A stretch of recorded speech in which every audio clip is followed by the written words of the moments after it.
Very good morning. Welcome to debate. వాస్తవంగా వైజాగ్‌లో MLC ఉప ఎన్నిక సంబంధించి నోటిఫికేషన్ వెలువడింది. ఈ క్రమంలో అసలు వ్యూహాలు ఏ విధంగా ఉన్నాయి? ఎందుకంటే కూటమి ప్రభుత్వం ఏర్పడిన తర్వాత మొట్టమొదటి ఉప ఎన్నిక ఇది. సో, దానికి సంబంధించిన అంశంతో పాటుగా మరొక అంశం ఏంటి అంటే మాజీ ముఖ్యమంత్రి జగన్మోహన్ రెడ్డి గారు నిన్న ప్రెస్ మీట్ పెట్టి మాట్లాడారు.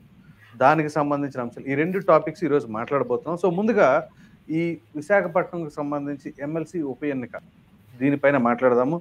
ఈరోజు మనతో డిబేట్‌లో పాల్గొంటున్న వారు సుజాత గారు, వైసీపీ అధికార ప్రతినిధి, అలాగే తెలుగుదేశం పార్టీ అధికార ప్రతినిధి శ్రీనివాస్ చౌదరి గారు, ప్రముఖ అనలిస్ట్ శ్రీనివాసరావు గారు. అందరికీ గుడ్ మార్నింగ్ అండి. శ్రీనివాస్ చౌదరి గారు నమస్కారం సార్. సార్, మీ కూటమి అధికారంలోకి వచ్చిన తర్వాత మొట్టమొదటి ఉప ఎన్నిక విశాఖపట్నంలోని ఎమ్మెల్సీ గురించి నిన్ననే నోటిఫికేషన్ వెలువడింది. సో, ఇక ఎన్నికలకి సిద్ధం అయ్యారా? ఏ విధంగా ఉండబోతున్నాయి మీ వ్యూహాలు?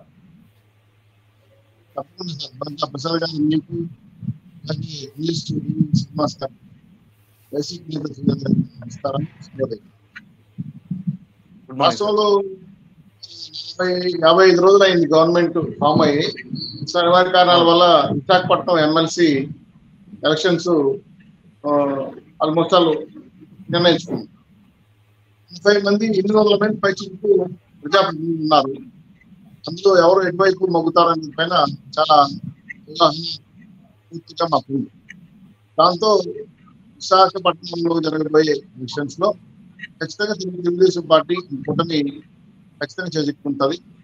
అయితే విశాఖపట్నాన్ని పూర్తిగా చూపించి గతంలో రాజధాని చేస్తామని చెప్పి అక్కడున్న రెవెన్యూ భూములు, కలెక్టర్ భూములు, పాఠశాల భూములు, ఎంఆర్ఓ భూములు, హాస్పిటల్లు, విజయవాడ విశాఖపట్నం సిపి ఉన్నటువంటి పోలీస్ కార్యాలయాన్ని కూడా తగలబెట్టి 19,400 కోట్ల పైసలు అప్పు చేసిన జగన్మోహన్ గారు విశాఖపట్నం మీద ప్రేమతో కాదు, విశాఖపట్నంలో రియల్ ఎస్టేట్ వ్యాపారానికి. కాబట్టి ఆదాన భూములు కావచ్చు, దస్మల్ల భూములు కావచ్చు, అక్కడున్న సైనిక భూములు కావచ్చు, భారీగా ఋషికొండతో సహా విశాఖపట్నాన్ని చూపించి దోచేసిన సంఘటన విశాఖపట్నంలో తెలుసు.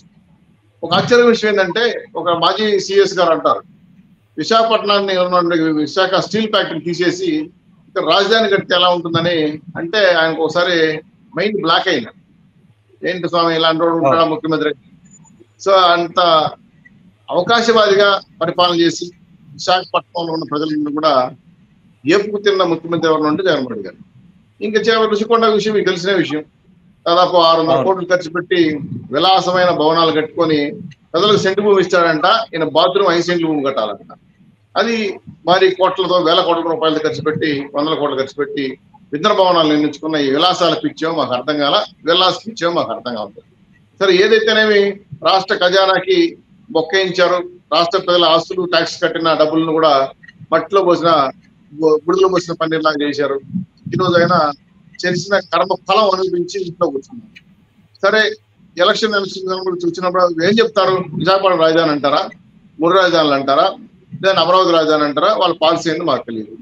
సరే, విశాఖపట్నానికి వెళ్ళి ఏ మొహం పెట్టుకుని అడుగుతారు? విశాఖపట్నం రాజధాని చేసినామని అంటారా, లేదా విశాఖపట్నంలో స్టీల్ ప్లాంట్ తీసేసి రాజధాని కడతామని చెప్తారా, లేదంటే 940 కోట్ల రూపాయలు 1940 కోట్లు అప్పు చేసి తాకట్టు పెట్టిన చాలలేదు, ఇంకేమైనా మిగిలింది ఏమైనా కట్టుబెట్టమంటారా? ఈ విధంగా చెప్తారో గత ప్రభుత్వం చేసిన అన్యాయ అక్రమాలు తెలుసు. అలాగే డ్రగ్స్, ఆ విధంగా బంగ్యాకు ఏ విధంగా పక్క జిల్లా నుంచి తరలిపోతున్నాయో, విశాఖపట్నం అంటే గొప్ప ఇండస్ట్రియల్ ఏరియాని ఏ విధంగా మార్చారు చూశారు. కబ్జాలకి కెరా ఫటర్స్ గా మార్చేసి ఒక పక్క విజయసాయి రెడ్డి నెంబర్ 2 స్థానంలో ఉన్న ఆయన అక్కడున్న ప్రజాప్రతినిధులు కేవలం నామమాత్రంగా నిలిచిపోయి ఒక ఉత్తరాంధ్ర, దక్షిణాంధ్ర, మధ్యాంధ్రలో కొంతమంది రెడ్లు పెట్టుకుని పరిపాలించే సంఘటన చూసాం. అట్లా విజయసాయి రెడ్డి జగన్మోహన్ రెడ్డి గారు మరి ముజాహితనారానికి నిజంగా ప్రేముండి సీట్ ఇచ్చారా, లేదంటే బొమ్మనుకుండా పొగబెట్టారా? అది ఆశ్చర్యంగా ఉంది. ఆయన ఆల్రెడీ వాళ్ళ తమ్ముడు చౌదరి గారు, ఒక చిన్న డౌట్ చెప్పండి. మొత్తం ఇది సామాన్య ప్రజల ఓట్లు వేసేది కాదు ఈ ఎన్నిక, మీకు తెలుసు కదా. స్థానిక సంస్థల ప్రజాప్రతినిధులు ఎవరైతే ఉన్నారో వాళ్ళు మొత్తం మీద ఉన్నవి 841 స్థానాలు. అందులో సంఖ్యాపరంగా తీసుకుంటే వైసీపీకి 615 ఉన్నాయండి, అది గుర్తుంచుకోండి. సో వాళ్ళల్లో ఒక 100 అటు ఇటు పోయినా కానీ ఆ ఎమ్మెల్సీ స్థానం అదే వైసీపీ ఖాతాలోకి వెళ్ళడం ఖాయం, ఏది సంఖ్యాపరంగా చూస్తే. కానీ మీరు ఏ ధైర్యంతో మీకు సంఖ్యాబలం లేకపోయినా కానీ ఆ స్థానాన్ని కైవసం చేసుకుందాం అనుకుంటున్నారు? మంచి ప్రశ్న వేశాను. ఎందుకని ఇందులో పైచిలకు ప్రజాప్రతినిధులు ఓట్లు వేసేవాళ్ళు ఉన్నారు. కానీ జగన్మోహన్ రెడ్డి గారి మీద రాష్ట్ర ప్రజలకు ఏ విధంగా నమ్మకం పోయిందో ఇప్పుడు అక్కడ ఉన్న ప్రజాప్రతినిధులు కూడా నమ్మకం పోయింది. వాళ్ళు ఇతర పార్టీల వైపు చూస్తున్నారు, బారులు తెలిస్తే వచ్చి పడిపోయే పరిస్థితిలో కూడా ఉన్నారు. గతంలో కార్పొరేటర్లు కావచ్చు, సర్పంచ్లు కావచ్చు, ఉప సర్పంచ్లు కావచ్చు, జడ్పీసీలు కావచ్చు, ఎంపీటీసీలు కావచ్చు, ఎవరికి కూడా ఒక్క రూపాయి కూడా ప్రజా అవసరాలకు డబ్బులు ఖర్చు పెట్టకుండా కేవలం కొంతమంది వ్యక్తుల ద్వారా జరిగిన లావాదేవీల వల్ల వాళ్ళు లాభపడ్డారు. మేము ఉత్సవ విగ్రహాలుగా ఉన్నాం తప్ప మాకు అధికారాలు లేవు. కనీసం కార్పొరేట్ సంస్థల్లో, మున్సిపల్ కార్పొరేషన్లో కూడా మాకు పలానా బిల్లు పాస్ చేసుకునే అర్హత కూడా లేకపోయింది. మేము ఉన్నా ఒకటే అనే విధంగా నిరసన తెలియజేసిన సంగతి చూసాం. సర్పంచ్లు ఏకంగా రాజీనామాకి సిద్ధమైన సంగతి కూడా మీరు చూశారు. సో జగన్మోహన్ గారి పరిపాలన అద్భుతంగా పరిపాలిస్తాడు అనుకుంటే అవసాన దశలోకి తీసుకెళ్లి వదిలేశాడు. కాబట్టి ఆయనతో మాకు పని లేదు, రాష్ట్ర ప్రజలు వదిలేసుకున్నారు, మేము వదిలేసుకున్నాం అని చెప్పి చాలా మంది కూటమి వైపు ఉన్న సభ్యుల వైపు చూస్తున్నారు. ఖచ్చితంగా మాకు గతంలో ఏ విధంగా ఎమ్మెల్సీ ఓట్లు ఏ విధంగా శాసనసభలో పడి మా అనురాధ గారు గెలిచారో ఇది కూడా అలాంటి ఎన్నికే, నల్లేరు మీద నడకలాంటిది. కాబట్టి వాళ్ళ అసంతృప్తులు, వాళ్ళకున్న సమస్యను పరిష్కరించుకోలేక వాళ్ళు అవసరపడుతున్నారు. ఖచ్చితంగా ఉత్సాహతనాల గురించి మాట్లాడుతున్నాను. ఎందుకంటే ఆయన కుటుంబ సమేతంగా కాంగ్రెస్ లో గెలిచిపోయే అవకాశం ఉంది. ఆల్రెడీ మా లావాదేవీలు మొదలుపెట్టాడు. మరి ఆయన ఆపడం కోసం ఇచ్చారా? నేను తమ్ముడిని, భార్య అని ఆయన ఓడగొట్టి గతంలో ప్రజలు పక్కన పెట్టారు కాబట్టి మళ్ళా ఏదో సీనియర్ నాయకుడు ఆయన అయితే ఏదో సాధిస్తాడని ఆశతో ఇచ్చారా? ఏదైతేనేమి మాకున్న అవగాహన ప్రకారం ఆయన కాంగ్రెస్ లోకి వెళ్తున్న విషయం చాలా స్పష్టంగా ఉంది. ఆయన్ని తాత్కాలికంగా ఆపడం కోసం చేస్తున్న పనిగానే మేము భావిస్తున్నాం. కాబట్టి ఆయన ఎమ్మెల్సీ అయ్యి ఇప్పుడు ఆల్రెడీ ఆయన ఉమ్మడి రాష్ట్రంలో పిసిసి ప్రెసిడెంట్ అయ్యాడు. కిరణ్ కుమార్ రెడ్డి గారిని అంటున్నాకపోతే ఆయన ముఖ్యమంత్రి స్థాయి అభ్యర్థి. గతంలో చాలా పోస్టులు అనిపించాడు, మంత్రి పదవులు అనిపించాడు. ఆయనకి ఎమ్మెల్సీ ఓ జిజిబి చిన్న పదవి, దానికి ఆశపడుతుంది అనుకోవట్లేదు. సో వెనకాలన్న వ్యూహం ఏంటంటే ఆయన వెళుతున్నాడు కాబట్టి అడ్డుకట్టేయడం కోసం, ఇది ఒక బీఫామ్ ఇచ్చి ఆపడం కోసం చేస్తున్న జగన్మోహన్ గారి యొక్క కుట్రే మెయిన్ గేమే తప్ప ఇక్కడ అక్కున్న విశాఖపట్నంలో ప్రజాప్రతినిధులు కానీ వాళ్ళకు కూడా కానీ, ఎందుకంటే పక్క జిల్లా అయింది విజయనగరం జిల్లా, ఆయన తీసుకొచ్చి మళ్ళా విశాఖపట్నంలో పెట్టడం, ఈ పోస్టింగ్స్ ఐఏఎస్ లైఫ్లు మారుస్తున్నారు. సరే అది జర్నించుకుంటారా, ప్రజలు ఏ నిర్ణయం తీసుకుంటారా మాకైతే అవగాహన చాలా క్లియర్ గా ఉంది. మా అభ్యర్థిని మేము గెలుచుకుంటున్నాం, ఎలా పోతున్నాం ముందే కూడా చెప్తున్నాం. ఈ రోజు రాజకీయ పరిణామం దృష్ట్యా జగన్మోహన్ రెడ్డి గారు వస్తున్న మెయిన్ గేమ్ లో ప్రజలు పడే పరిస్థితి లేదు. ప్రజాప్రతినిధులు ముందే మేల్కొన్నారు, వాళ్ళ ఆలస్యం ఏమాత్రం చేయరు, వచ్చిన వెంటనే నిర్ణయం తీసుకుంటారని స్పష్టంగా చెప్పగలం. అల్టిమేట్ గా కూటమికి విజయం వస్తుందని చెప్పి గ్యారంటీ నేను ఇవ్వగలను. మీ కూటమి తరపున అభ్యర్థి ఎవరండి? ఇంకా ఎన్డీఏ కమిటీ మీటింగ్ జరగలేదు సార్. నిన్న కలెక్టర్ సభ జరుగుతున్నాయి కంటిన్యూగా. మాకు ఎవరు నిర్ణయించిన ఎన్డీఏ కమిటీలో మాకే అభ్యంతరాలు ఏముండవు, అందరూ కూర్చొని మాట్లాడతారు. కొన్ని ప్రపోజల్స్ ఉన్నాయి, డిసైడ్ చేస్తున్నారు. నేను అధిష్టానం చెప్పకుండా మేము కూడా చెప్పే అర్హత మాకు లేదు. కాబట్టి ఎవరు నిర్ణయించినా అక్కడ స్థానిక వ్యక్తులు లేదంటే మంచి ప్రజాదరణ పొందే వ్యక్తులు నిర్ణయిస్తారు. దానికి పూర్తి బాధ్యత పవన్ కళ్యాణ్ గారు, బాబు గారు, బీజేపీ నాయకులు తీసుకుంటారు. ఎవరికి అవకాశం ఉంది రాకుండా రాజకీయ పరిస్థితి దృష్ట్యా అనే పైన కొంత మేరకు తెలుసు, కానీ మేము అధిష్టానంగా చెప్పినంత వరకు మేము కూడా లేదు. కాబట్టి రైట్ సార్, నేను మరలా వస్తాను. సుజాత గారు గుడ్ మార్నింగ్ అండి. గుడ్ మార్నింగ్ అండి. మేడం, మీ మొన్న ఎన్నికలు ఏదైతే జరిగినాయో ఆ ఓటమి తర్వాత మీరు ఎదుర్కోబోతున్న మొదటి ఉప ఎన్నిక. సో సంఖ్యాపరంగా చూస్తే మీరు చాలా బలంగా ఉన్నారు. కానీ వైజాగ్లో ట్రాక్ రికార్డు కనుక తీసుకున్నట్లయితే 2019లో కావచ్చు, మొన్న 2024 ఎన్నికల్లో కావచ్చు, మీకు ఓ విధంగా చెప్పాలి అంటే మీకు అసలు సంఖ్యాబలం లేదు అక్కడ. ఏదో స్థానిక సంస్థల్లో మీరు అధికారంలో ఉండగా అది ఏ రకంగా వస్తే సాధారణంగా ఎవరు అధికారంలో ఉన్నా వాళ్ళకి స్థానిక సంస్థల ఎన్నికల్లో గెలుపుంటుంది. కానీ దాన్నే గెలుపుగా భావించి మాకు సంఖ్యాబలం ఉందని ఉద్దేశంలో ఉన్నారు. ఎందుకంటే విశాఖపట్నం అనగానే మీకు కొంచెం గొంతులో ఎలక్కలాగానే ఉంటుంది. ఎందుకంటున్నానంటే ఈ మాట, 2014లో వైఎస్ విజయం గారిని ఓడించారు. 2019లో త్రిముఖ పోటీలో కూడా Visakhapatnam east, west, north, south 4 చోట్ల టీడీపీనే గెలుపొందింది. మొన్న జరిగిన ఎన్నికలో మీ పరిస్థితి తెలియదేం కాదు. సో ఇటువంటి తరుణంలో ఏ విధంగా ఈ ఉపస్థితిని మీరు ఎదుర్కోవాలి అనుకుంటారు, గెలుస్తామనే ధీమాతో ఉన్నారు, చెప్పగలరా? అంటే 2014లో చెప్పారు, 24లో చెప్పారు, మధ్యలో 19 వదిలేశారండి. 19 చెప్పారు కదా madam. Vizag east, west, north, south ఆ 4 కూడా టీడీపీ గెలిచింది త్రిముఖ పోటీలో. 2019లో అండి. 2019 అవుట్ రైట్ గా విశాఖలో 2019 ఎన్నికలు కాదు మేడం. 4 ఎమ్మెల్యే స్థానాలకు కాను 4 ఎమ్మెల్యేలను టీడీపీ కైవసం చేసుకుంది. కానీ స్థానిక సంస్థల ఎన్నికలు వచ్చినప్పుడు మీ పార్టీ అధికారంలో ఉంది కాబట్టి ఆ ప్రభావం వల్ల గెలిచే స్కోప్ ఉంటుంది. దాన్నే గెలుపుగా పరిగణించి మీ సంఖ్యాబలంతో ఏ మేరకు ఈ ఎమ్మెల్సీ స్థానాన్ని నిలబెట్టుకోబోతున్నారు? ఒకటి ప్రసాద్ గారు, ప్రజాస్వామ్యంలో ఓటు అనేది వజ్రాయుధం అని అంటాం. మన రాజ్యాంగం ప్రకారం ఓటు అనేవాళ్ళు ఎవరైనా వినియోగించుకోవాలి, ఆంధ్రప్రదేశ్లో పౌరులైనటువంటి వాళ్ళు అనేది మన రాజ్యాంగం ఇచ్చినటువంటి మన హక్కు. కానీ చంద్రబాబు నాయుడు గారు మరి ఆయన రాజకీయాల్లోకి వచ్చిన తర్వాత ఏ రకంగా ఈ వజ్రాయుధాన్ని తుప్పు పట్టించారో చూస్తున్నాం అన్ని. అటు తెలంగాణలో ఒక్క ఎమ్మెల్సీ ఎన్నిక కోసం తెలంగాణలో ఏ రకంగా ఓటుకు నోటు కేసులో డబ్బులతోటి సూట్ కేసులతోటి ఆ రేవంత్ రెడ్డి తోటి వెళ్ళి అక్కడ డీల్ సెట్ చేసుకొని అడ్డంగా దొరికిపోయి తెలంగాణలో ఉండలేక చెప్పండి సుజాత గారు, రేవంత్ రెడ్డి గారి కేసు కోర్టులో లేదు, FIR లో బాబు గారి పేరు లేదు, ఎంతో ఓటు నోటు కేసులో చంద్రబాబు నాయుడు గారి పేరు కేసే లేదు. ఎందుకు మాట్లాడతారు మీ తెలుగు? ఏదైనా గెలుపు గురించి మిమ్మల్ని తిట్టామేమన్నా? మీ పార్టీ మా పార్టీ ఎలా గెలుస్తుందో చెప్తున్నాం. మీరు మాట్లాడితే రేవంత్ రెడ్డి ఓటుకు నోటు కేసు, పాత కేసులు ఏమండి? జగన్మోహన్ గారి కేసులు లేవా? జైలుకి పోలేదా? ఆయన కేసులు లేవా చెప్పండి? ఆయన నీతిమంతుడా?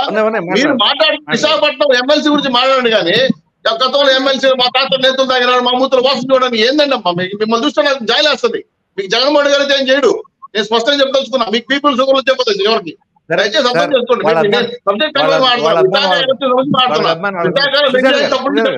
డబ్బులు చెప్పండి అంతేగాని ఎక్కడో మా పార్టీలో నిర్ణయం తీసుకున్నాం, ఆ నిర్ణయం మా అయింది. ఎమ్మెల్సీలో ప్రూవ్ అయింది ఏందమ్మా? డబ్బులు తీసుకుని ఏమని చెప్పండి? డబ్బులు తీసుకుని కోర్టు చట్టంగా ప్రూవ్ అయిందా? FIR లో కేసు కూడా లేదు. దాన్ని మాట్లాడుతుంది మట్టుకిస్తాం. ఇతరులు మాట్లాడండి, మాట్లాడితే ఫేక్ న్యూస్ మాట్లాడితే అబద్ధాలు ఎందుకమ్మా? సుజాత గారు come to the point. Sujatha గారు కమ్ టు ద పాయింట్. ఆయనతోటే మాట్లాడించుకోండి. ఆయన ఇన్వాల్వ్ అయితే ఆయనతోటే మాట్లాడించుకోండి. ఎందుకంటే కాదు మేడం, నేను చెప్పండి, మీరు చెప్పండి. ప్రజాస్వామ్యం గానీ కంప్లీట్ గా బయాస్డ్ గా తయారైంది. మా మాట గాని మా వార్తలు గాని ఈ ఎల్లో మీడియాలో రావట్లేదు అనే విషయం అందరికీ తెలిసిపోయింది. ఇప్పుడు అడుగడుగున ఒక్కొక్క మనిషిని చంపుతూ ఈ ప్రజాస్వామ్యంలో రెడ్ బుక్ రాజ్యాంగాన్ని అమలు చేస్తున్నటువంటి టీడీపీ పార్టీ 2 నెలలు దాటకుండానే ప్రజలు చీకొడుతున్నారు. ఇక్కడ అది కాదు, ఈ ఎలక్షన్ గురించి మాట్లాడండి. ఇప్పటి వరకు ఆయన డిస్టర్బ్ చేశాడు, ఇప్పుడు మీరు డిస్టర్బ్ చేస్తారు. నేను డిస్టర్బ్ చేయట్లేదు మేడం. ఎలక్షన్ కూడా దాటకుండానే ఈ రోజు ప్రజాస్వామ్యాన్ని, మనుషుల్ని, కాళ్ళు చేతుల్ని అడ్డంగా నరికేస్తున్నటువంటి ఈ కూటమి ప్రభుత్వంలో ఈ రోజు ఎన్నికలంటే ఒక తమాషా అయిపోయింది.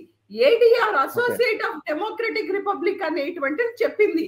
వీళ్ళు పోలైనటువంటి ఓట్లకి అలాగే లెక్కించినటువంటి ఓట్లకి దాదాపు 49 లక్షల ఓట్లు ఇక్కడ తేడా వస్తుంది అనేటువంటిది కాంగ్రెస్ పార్టీ చెప్పింది.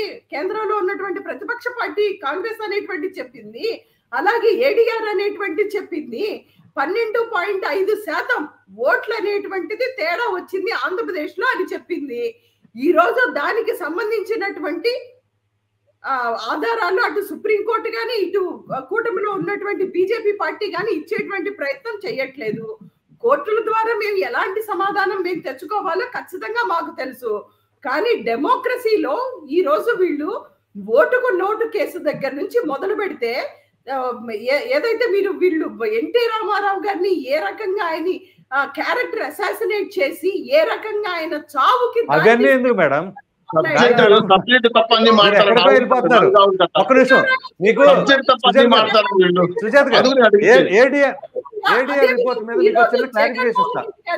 పేపర్లు అనేటువంటి పేరు పెట్టుకొని ఈయన అధికారం వస్తే ఈయన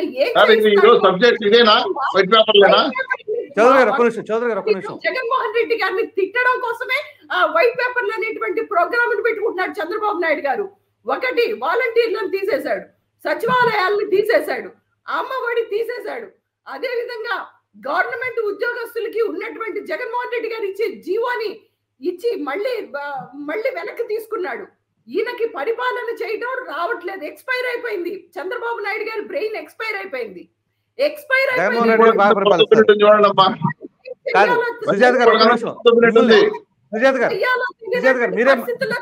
మీరే మాట్లాడారు. మేడం మీరే మాట్లాడండి, మీరే మాట్లాడండి. ఇది ఒక చిన్న మీకు ఒక చిన్న క్వశ్చన్ వేస్తాను. బడులకి సంబంధించి నిన్న బడులకి సంబంధించి హలో వినిపిస్తుందండి? వినిపిస్తుంది మేడం, చెప్పండి. మీకు ఒక చిన్న క్వశ్చన్ వేస్తాను, ఆ తర్వాత మీరు ఆన్సర్ చెప్తారా? మంత్రి అయినటువంటి లోకేష్ గారు అమ్మకి వందనం అని చెప్పి అమ్మకి పంగరామం పెట్టినటువంటి పరిస్థితి మనం చూసాం. ఎవరు పెడతారు ప్రజలు అర్థం చేసుకుంటారు. పంగనామాలు పెట్టి ఇంట్లో కూర్చోబెట్టినా కూడా కూర్చోబెట్టినా సిగ్గురాలేదా? ఇంకా మీరు అబద్ధాలు మాట్లాడితే అబద్ధాలు. ఇదిగోండి, ప్రజలు అన్ని గమనిస్తా ఉన్నారు. సబ్జెక్ట్ మాట్లాడండి చెప్తారు. ఎవరు సుజాత గారు సబ్జెక్ట్ మాట్లాడండి. సుజాత గారు మాట్లాడతారు. సుజాత గారు సబ్జెక్ట్ మాట్లాడతారా, నేను మాట్లాడమంటారా? చెప్పండి. సబ్జెక్ట్ మాట్లాడతారా, నేను మాట్లాడమంటారా? మీకు సబ్జెక్ట్ తెలియకపోతే చెప్పండి, నేను మాట్లాడతా. మేడం సుజాత గారు వేరే సోదరమానం పెట్టుకుంటారు, చెప్పండి. లోకేష్ ఖజానాన్ని లేకపోతే టీడీపీ ఖజానాన్ని ఆవు పుల్లి కథ ఎన్ని రోజులు చెప్తారమ్మా? 4 ఆవుల పుల్లి కథ చెప్పండి సార్. నేను అడుగుతాను క్వశ్చన్. ఏం సార్ ఇది? సబ్జెక్ట్ కాకుండా ఏదో సోదరుని చెప్తున్నారు, ఏ ఉపయోగం దీనివల్ల? నేను అడుగుతాను. ఒక్క నిమిషం. సుజాత గారు బాగా చిప్పుతప్పు ఉండదని తెలుస్తా ఉంది. సుజాత గారు చిన్న క్వశ్చన్. ఎక్స్పైర్ అయినటువంటి బ్రెయిన్ తో ఉన్నటువంటి చంద్రబాబు నాయుడు గారు ఏమీ చేయరని అర్థమైపోయింది. ఓకే అమ్మా, చాలా సంతోషం. ఒక్క నిమిషం. విశాఖపట్నంలో ఒకటే అడుగుతున్నా, క్యాబ్ జెమినీ కంపెనీ ఎందుకు వెళ్ళిపోయింది? తరివేశారు, మీరే తరివేశారు. లావాదేవీలు కావాలని మీరే దందాలు వెళ్ళిపోయారు. మిలినియం టవర్స్ పంపించేశారు, జాకీ కంపెనీ పంపించేశారు. మేడం మనం చెప్పండి, క్రాస్ టాక్ చేసుకుంటే ఉపయోగం ఉండదు, ప్రజలకి ఏం అర్థం కాదు. లిస్ట్ మేము ఇస్తాము, ఎందుకు వెళ్ళిపోయినాయో చెప్పండి. సుజాత గారు జగన్మోహన్ రెడ్డి గారు జేడెస్ కట్టమన్నాడు, లావాదేవీలు ఇవ్వమన్నాడు, లంచాలు ఇవ్వమన్నాడు, వెళ్ళిపోయారు. ప్రసాద్ గారు సుజాత గారు ఒక్క నిమిషం. నిర్మించినటువంటి భవనాలు ప్రభుత్వ భవనాలు అయ్యా ఉన్న జగన్మోహన్ రెడ్డి గారి పేరు మీద ఉన్నాయా? ఎక్కడ రాయించారమ్మా? ఎక్కడ రాశారు? ప్రభుత్వ భవనాలు చెప్పారు. అమరావతి భవనాలు కోట్లు ఖర్చు పెట్టి టెంపరీ భవనాలు అవి కూడా నీళ్లలో మునిగిపోయేటువంటి ప్రజాధనం వేస్ట్ చేసి కట్టినటువంటి అమరావతి భవనాలు ఏ విధంగా ముంచేశారు చూసాము. నేను అడుగుతాను కదా, మధ్యలో మోడరేటర్ గా నేను వాళ్ళకి చిప్పు తప్పింది, ఏం చేయలేము మనం. ఈ మధ్య కాలంలో ఓడిపోయిన తర్వాత వాళ్ళ వైసీపీ నాయకులందరూ కూడా బుర్ర పని చేయటం లేదు. సుజాత గారు ఒక్క నిమిషం అండి, ఒక్క నిమిషం.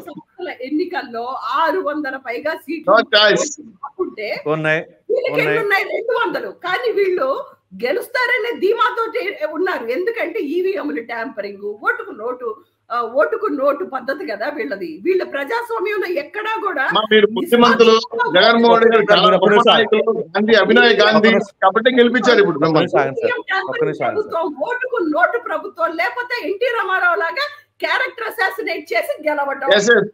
సొంత చేసింది ఎవరమ్మా? జగన్మోహన్ రెడ్డి గారు షర్మిలాని ఎవరు అసెస్ చేశారు? విజయమని ఎవరు క్యారెక్టర్ చేశారు? వివేకానంద రెడ్డి గారు ఎవరు క్యారెక్టర్ చేశారు? ఏం మాట్లాడుతున్నారమ్మా మీరు?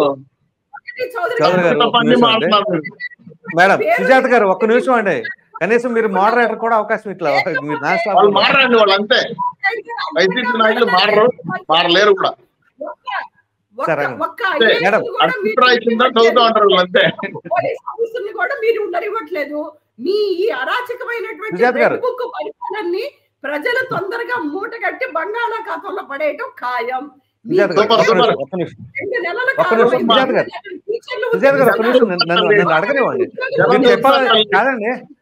కాదండి, మీ నాయకుడు జగన్మోహన్ రెడ్డి గారు అంతే ప్రెస్ మీట్ కి వచ్చినప్పుడు మీరు అంతేనా చెప్పనిరా? ఒక్క నిమిషం ఉండండి. ఏడీఆర్ రిపోర్ట్ అన్నారు.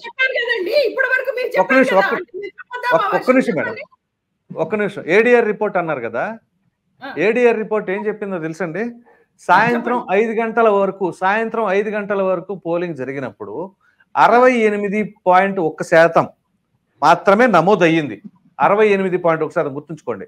ఆ తర్వాత కొన్ని బూతుల్లో, కొన్ని ప్రాంతాల్లో రాత్రి 12-1 గంట వరకు కూడా పోలింగ్ జరిగింది. ఆ పోలింగ్ పర్సంటేజ్ కలుపుకొని దాంతో పాటుగా ఏదైతే పోస్టల్ బ్యాలెట్ ఉందో ఇవన్నీ కలుపుకుంటే 82% అయ్యింది. సో వీళ్ళు చెప్పింది ఏంటి, 68% అనేది సాయంత్రం 5 గంటల వరకు జరిగిన పోలింగ్. ఆంధ్రప్రదేశ్లో అర్ధరాత్రి వరకు ఏ బూతుల్లో పోలింగ్ జరిగిందనే సంగతి కాంగ్రెస్ పార్టీ ఎక్కడో ఢిల్లీలో ఉన్న వాళ్ళకి లేకపోతే ఆ విమర్శలు చేసిన వాళ్ళకి తెలుసండి. అది ఏడీఆర్ రిపోర్టు. సో దాని తర్వాత ప్రసాద్ గారు చెప్పండి. మీరు చాలా కష్టపడుతున్నారు. ఒకటి ఎలక్షన్ కమిషన్ వాస్తవాలు చెప్పాలా ప్రజలకి. మీరు అకౌంటబిలిటీ ఆన్సరబిలిటీ అనేది పాపం మీరు ఎలక్షన్ కమిషన్ లో పనిచేయట్లేదు కాబట్టి మీకు తెలిసి ఉంటదని మేము అనుకోవట్లేదు. అవసరం లేదండి. మాత్రమే ఓటింగ్ రికార్డు ఉంటుందా? మిగిలిన రికార్డు ఆ రోజు ఇవ్వకపోవచ్చు, కానీ నెక్స్ట్ డే ఇవ్వచ్చు, ఆ తర్వాత రోజు మీరు ఏడీఆర్ ఇచ్చిన రిపోర్ట్ అక్కడ వరకే ఉందండి. ఏడీఆర్ అనేది 2 నెలల తర్వాత తీసినటువంటి డేటా. మీరు 5 గంటల తర్వాత తీసినటువంటి డేటా కాదు. 5 గంటల తర్వాత తీసినటువంటి డేటా కాదు. ఏడీఆర్ అనేది 2 నెలల తర్వాత అటు ఒడిశాలో గాని ఇటు ఆంధ్రప్రదేశ్ లో గాని పోలైన ఓట్లకి 12 గంటల దాకా పోలైన ఓట్లకి లెక్కించినటువంటి ఓట్లకి ఎందుకంత తేడా వస్తుంది? దీనికి ఎలక్షన్ కమిషన్ గాని కేంద్ర ప్రభుత్వం కానీ ఆన్సర్ చెప్పేటువంటి బాధ్యత లేదా? ఎలక్షన్ కమిషన్ సెక్యూరిటీ కావాలని,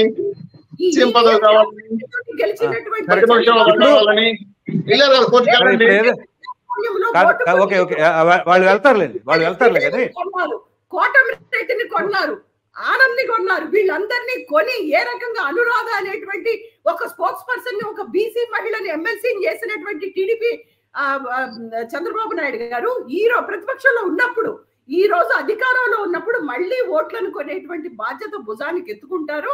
ఖచ్చితంగా ప్రజల సొమ్ము కోటాను కోట్లు ఖర్చు పెట్టి పథకాలు ప్రజలకు ఇవ్వకుండా ఆ డబ్బులన్నీ ఆడటానికి ఏదైతే ఒక్క ఎమ్మెల్సీ సీటు కోసం, ఒక్క ఎంపీ సీటు కోసం ప్రజాధనాన్ని వృధా చేయడానికి మాత్రమే ఎక్స్పైర్ అయినటువంటి 3 కిలోమీటర్లు గుర్తుందా? 3 కిలోమీటర్లు 700 కోట్లు భవనాలు కట్టారు. మీరు చెప్పాలి నుంచి. అయ్యో రామా,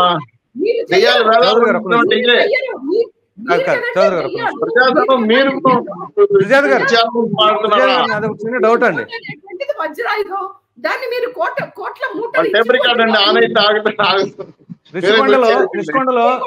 రిషికొండలో నిర్మించిన భవనం నిబంధనలకు విరుద్ధంగా ఉందా, నిబంధనలకు కట్టుబడి ఉందా? ఎన్జిటి దానిపైన ఏం స్పందించిందండి? ఒకటి ప్రసాద్ గారు, ఋషికొండలో కట్టినటువంటి భవనం ప్రభుత్వ భవనం, దానికి అన్ని పర్మిషన్లు ఉన్నాయి. లేకపోతే కనుక ఏది ప్రజావేదికకి దానికి ఏ మాత్రం కూడా అది ఫ్యాబ్రికేటెడ్ బిల్డింగ్, అది అట్టముక్కలతోటి కట్టినటువంటి బిల్డింగ్, దానికి పర్మిషన్ లేదు. కృష్ణా నది పక్కన కట్టారు. చంద్రబాబు నాయుడు ఇంటికి కృష్ణా నది పక్కన కట్టిన దానికి పర్మిషన్ ఉందా అండి? పర్మిషన్ ఉందా? మీరు చెప్పండి. కృష్ణా నది పక్కన కట్టిన దానికి పర్మిషన్ ఉందా? ఇది నేషనల్ గ్రీన్ ట్రిబ్యునల్ ప్రకారంగానే ఉందండి. మేము గీతం యూనివర్సిటీకి ల్యాండ్లు ఇవ్వలేదండి. మేము రామోజీ కానీ దగ్గుపాటికి కానీ ల్యాండ్స్ ఇవ్వలేదు. చంద్రబాబు విజయసాయిరెడ్డికి ఇచ్చారు, పెద్దిరెడ్డికి ఇచ్చారు, వైవి సుబ్బారెడ్డికి ఇచ్చారు, జగన్మోహన్కి ఇచ్చారు.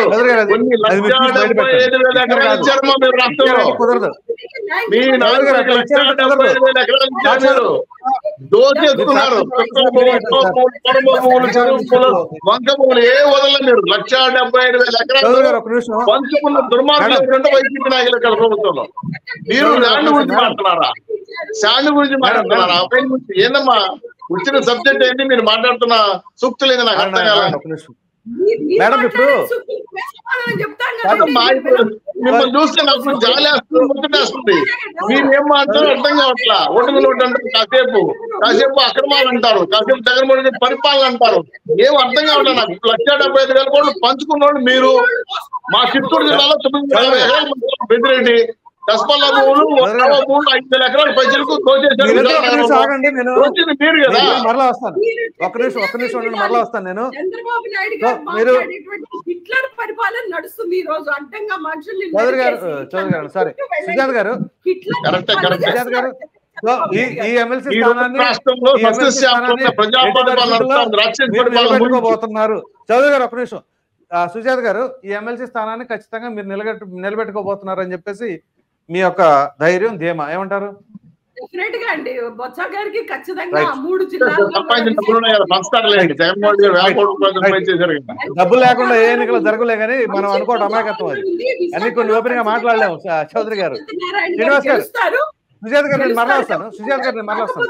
సుజాత గారు, కోట్లు ఇవ్వడానికి వీళ్ళు రెడీగా ఉన్నారు. కోట్లు లేకుండా ఎవరు ఎన్నికల్లో వెళ్ళట్లేదు. సిద్ధంగా ఉంది. సరే, ఒక్క నిమిషం మరలా వస్తాను మేడం. శ్రీనివాస్ గారు గుడ్ మార్నింగ్ అండి. తీసుకోండి సార్. ఇప్పుడు మ్యూట్ ఉంది, అన్మ్యూట్ చేయండి సార్ దాన్ని.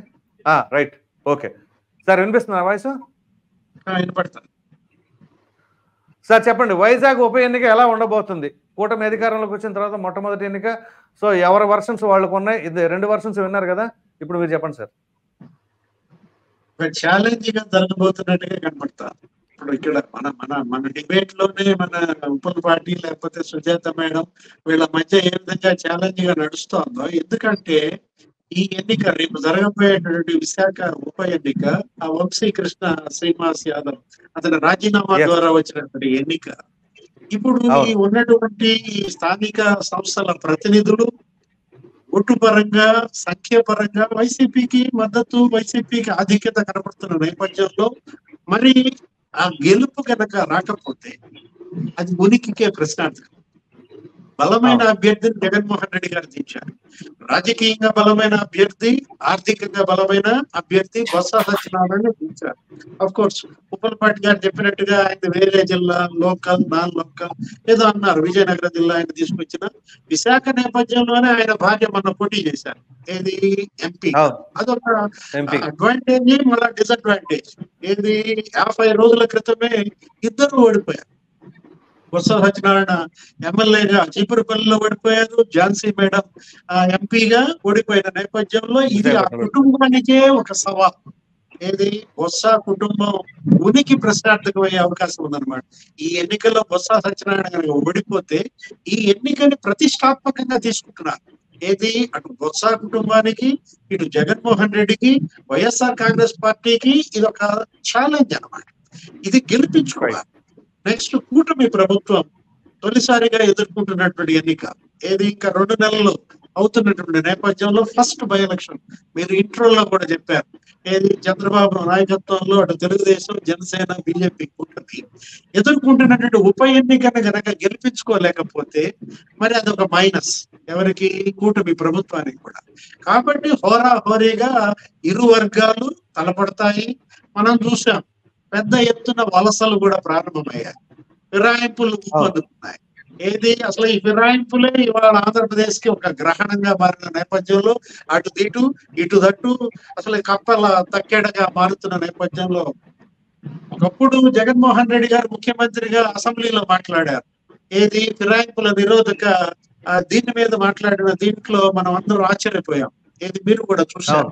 ఆ రోజు స్పీకర్ గా తమ్మినేని సీతారాం ఆయన నుండి బిల్లు ప్రవేశపెట్టినప్పుడు అసలు తమ్మినేని సీతారాం అయితే జగన్మోహన్ రెడ్డి గారిని ఆకాశానికి ఎత్తేశారు.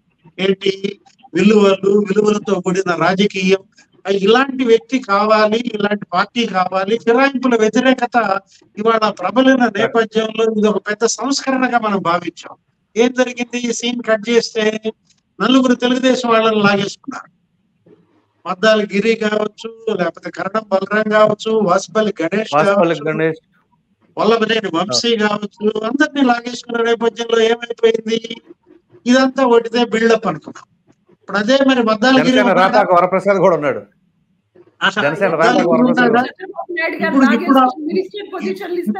ఇప్పుడు మద్దాల గిరి ఉంది. వాళ్ళు అనిపించారు కదా, అప్పుడు వాళ్ళు అనిపించారు కదా, వాళ్ళు అనిపించారు కదా మేడం. ఎమ్మెల్యేలను జగన్మోహన్ రెడ్డి గారి దగ్గర నుంచి తీసుకుంటే చంద్రబాబు నాయుడు గారు మీకు అదే దానికి కాదు, దానికి అనిపించారు వాళ్ళు మొత్తం ఓడిపోయారు.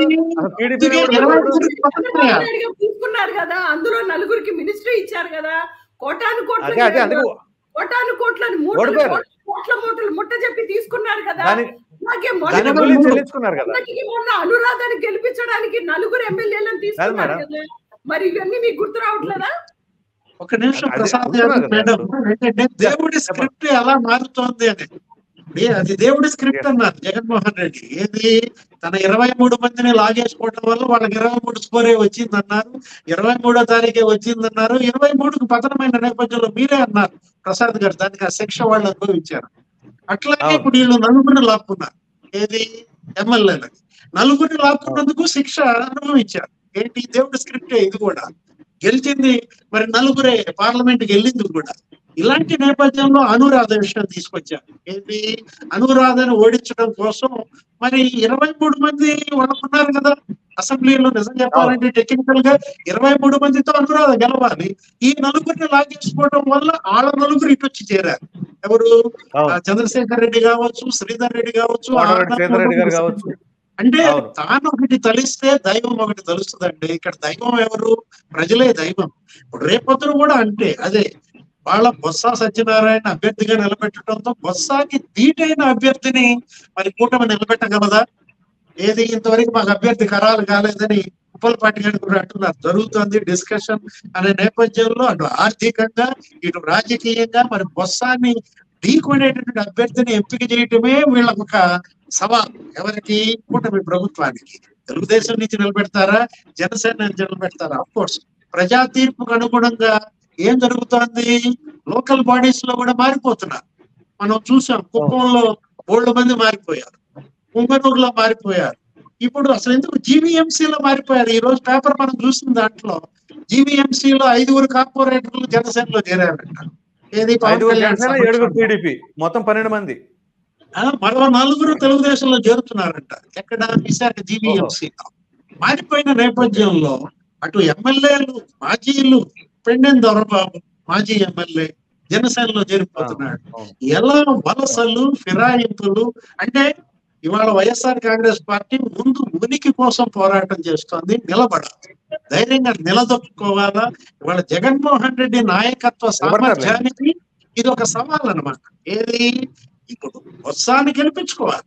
బొత్స సత్యనారాయణ ఓడిపోయారనుకోండి, ఏం జరుగుద్ది? అటు బొత్స ఇక పొలిటికల్ ఎండింగ్. ఏది? ఆయన రాజకీయ చరిత్రే సమాప్తమయ్యే పరిస్థితి అనమాట. ఏ విధంగా?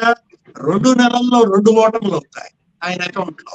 అటు ఎమ్మెల్యేగా ఓడిపోయి ఇటు ఎమ్మెల్సీగా ఓడిపోతే కనుక ఇక మరి ఆ పట్టు సడలుతుంది. ఉత్తరాంధ్రలో ఇవాళ బొత్స కుటుంబం మొన్న మనం చూసాం, 4-5 వాళ్ళ బొత్స కుటుంబ సభ్యులే. ఎటు? ఎంపీగా ఆయన భార్య విశాఖపట్నం నుంచి, చీపురుపల్లి నుంచి ఎమ్మెల్యేగా ఆయనే దిగారు.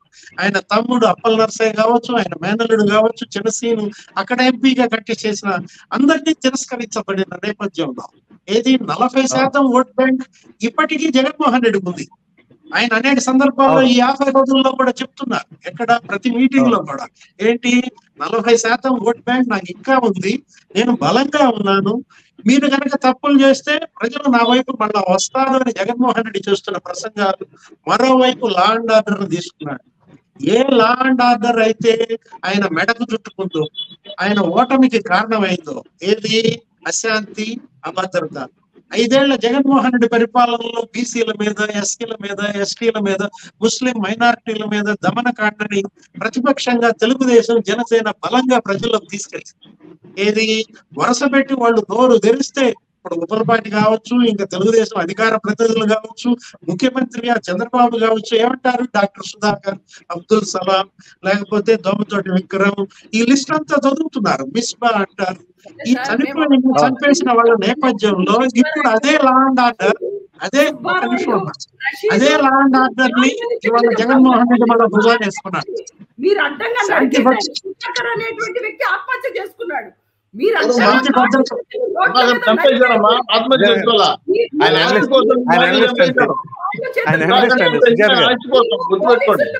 పెట్టుకొని నరికారు. మీకు శాంతి భద్రతల అంశమే మళ్ళా ఒక్క నిమిషం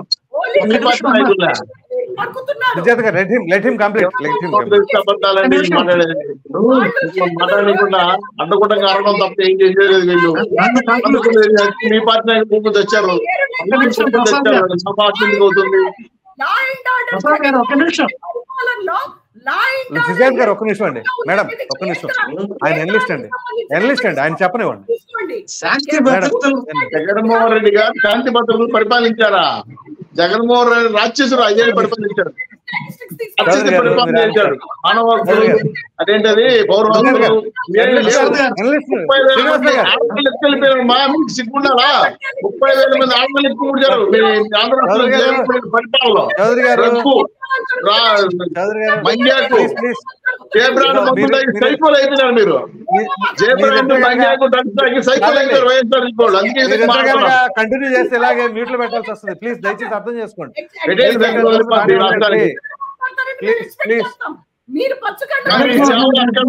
జగన్మోహన్ గారు పరిపాలన అక్కర్లేదు, తండ్రి చదివేశారు రాష్ట్రాలు గుర్తుపెట్టుకోండి. మాట్లాడేవండి. హోంమంత్రి గారు మీరు ఆన్సర్ చెప్పరు, అలాగే చంద్రబాబు నాయుడు గారు ఆన్సర్ చెప్పరు. ఆడపిల్లలు మద్యం తాగి జగన్మోహన్ గారు శాసనసభలో చెప్తాం. పిల్లల్ని బట్టల్ని పులివెందుల పిల్లిని శాసనసభలో చెప్తాం. చౌదరి గారు వ్యక్తిగతంగా వద్దండి ప్లీజ్. ఒకసారి మీరిద్దరు శ్రీనివాస్ గారు మీరు మాట్లాడండి సార్. ప్రసాద్ గారు ఏంటంటే జగన్మోహన్ రెడ్డి గారు ఎక్కడ కోల్పోయారో ఇప్పుడు అక్కడ ఎత్తుకుంటున్నారు. ఏంటి శాంతి భద్రతల అంశమే తన ప్రభుత్వాన్ని దెబ్బతీసింది. ఇవాళ తన ఓటమికి ప్రధాన కారణం ఇప్పుడు ఈ 50 రోజుల్లో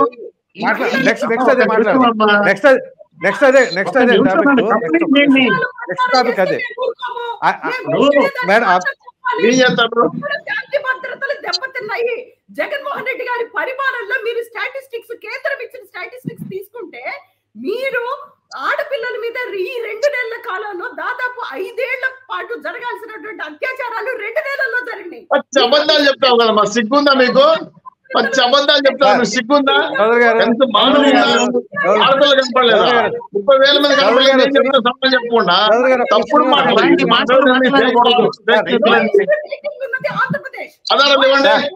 ఆధారాలు ఇవ్వండి, ఎవిడెన్స్ ఇవ్వండి, ఎవిడెన్స్ చూద్దాం మీకు తమ్ముంటే. శ్రీనివాస్ గారు మీరు కంక్లూడ్ చేయండి, నెక్స్ట్ టాపిక్ వెళ్దాం.